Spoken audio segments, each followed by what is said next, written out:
Alright, we're back, baby.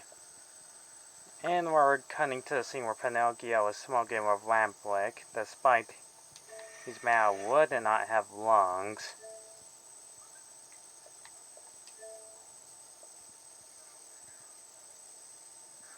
And Jenny calls quits again, until he enters in the room where there's full of donkeys. Which again turns out to be human boys that turn into donkeys.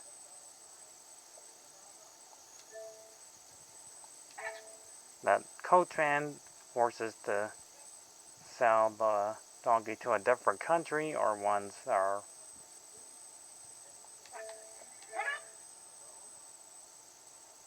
forced to pay for him. And Lavlik turns into a donkey himself. And we hear the most swearing in Disney history.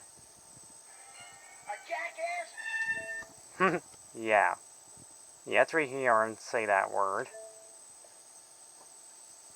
He turns to a full donkey, and this is truly scary for a younger kid to see this.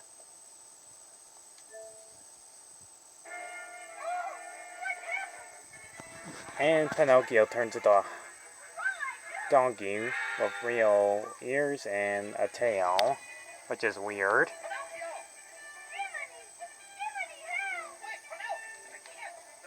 Which should have been wooden ears. Anyhow, they make their escape by jumping over water,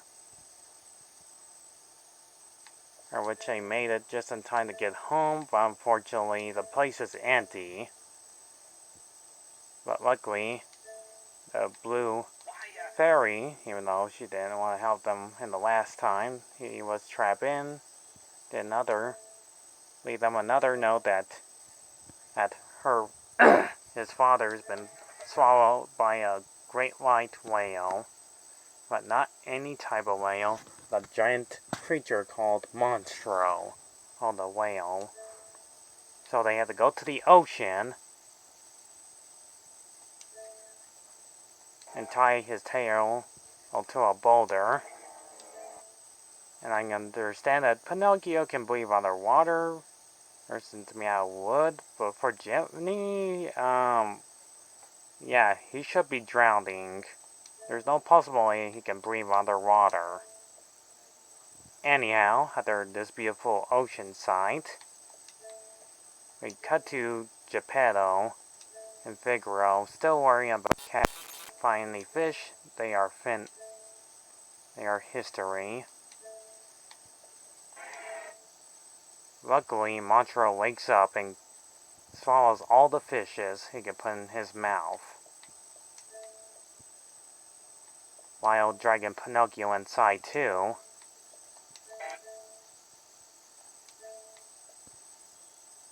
Oh? And Geppetto was happy to see Pinocchio, and that he has donkey ears and a tail too. But it doesn't matter. And Pinocchio came up with an idea.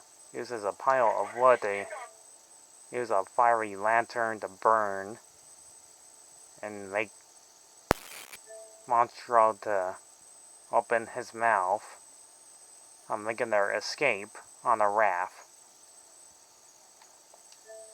They struggle for their lives, escaping Monstro the whale. Oh, it makes him angry. Geppetto feels weak, but luckily Pinocchio saves him just in time before Monstro the whale was about to go after them. Pinocchio swims to the hole in the wall as fast as possible before Monstro catches them and rushes right to the rocks. And for some reason, for Figaro and Cleo are there too. Same goes to Gemini, and unfortunately, Pinocchio didn't make it.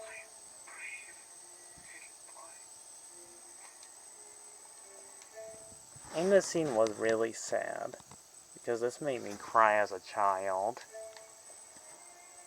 seeing that poor Pinocchio didn't make it. But luckily, the blue fairy, he shows up and uses her magic one last time.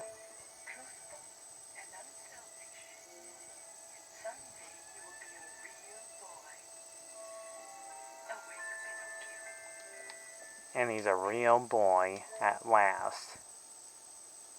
They are glad he lives.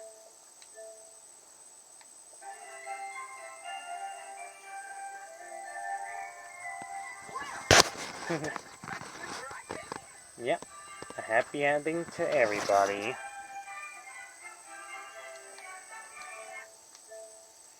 So the movie comes to the end where Jenny Cricket gets what he wanted.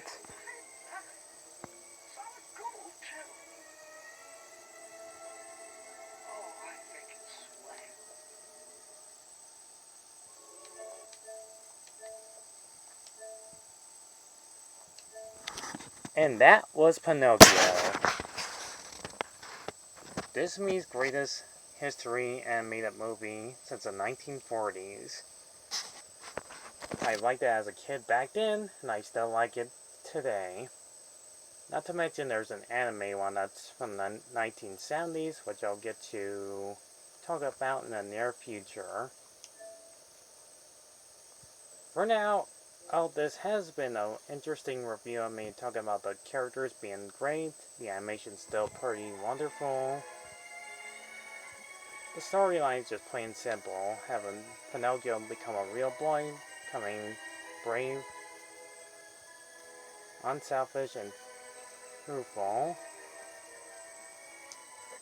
It just comes to show that everybody will like their favorite Disney stories, including Pinocchio himself. It'll be perfect for young children and young ages in their own timelines. They'll always like this movie, just the way it is. Memorable and quite well animated since the 1940s. Always like this movie just the way it is. A memorable memory. And so I had to give Pinocchio a solid 8 out of 10. And from its huge successful storyline. This has been my review of Disney's Pinocchio 10th anniversary. Not to mention this DVD came out in 2009. That's why it says that. I love the cover. It's still memorable today. So leave a like and subscribe like a cool, awesome guy that you are. And I'll see you guys when I talk about another Disney history movie in the near future. Goodbye for now.